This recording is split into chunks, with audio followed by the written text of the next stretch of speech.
శాంతాత్మను ధ్యానం చేశాను. దీనిని నాకు ఈశ్వరుడు ప్రాప్తమైంది.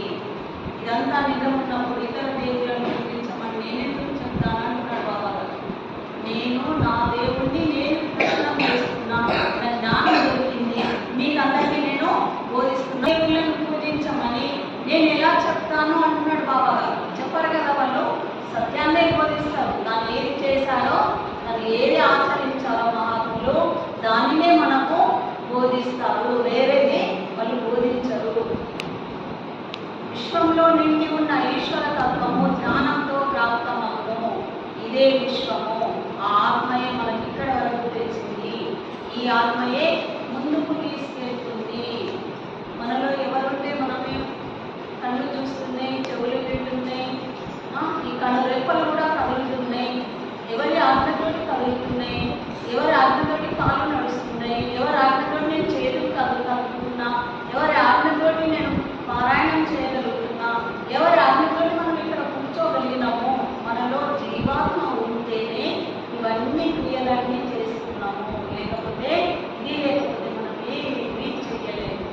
కాబట్టి ఆత్మనే దేవుడు, జీవుడే దేవుడు, జీవుడే దేవుడు.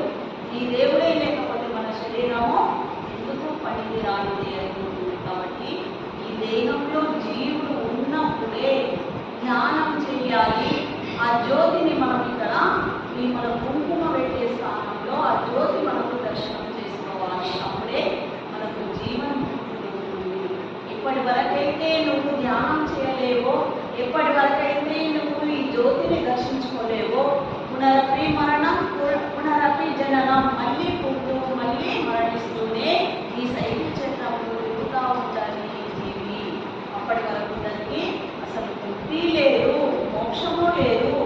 గురువు దొరకనంత వరకు ఈ జీవి అందులో అజ్ఞానం అనే చక్రంలో తిరుగుతూ ఉంటుంది. అందుకని ఓ మానవ, ఓ జీవా, నీ కోసం నువ్వు ధ్యానం చేయు.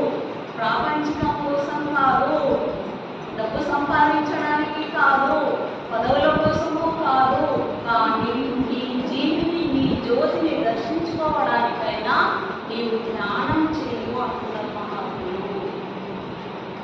ఈ జ్యోతిని దర్శించుకుంటేనే మనకు జీవన్ముక్తి.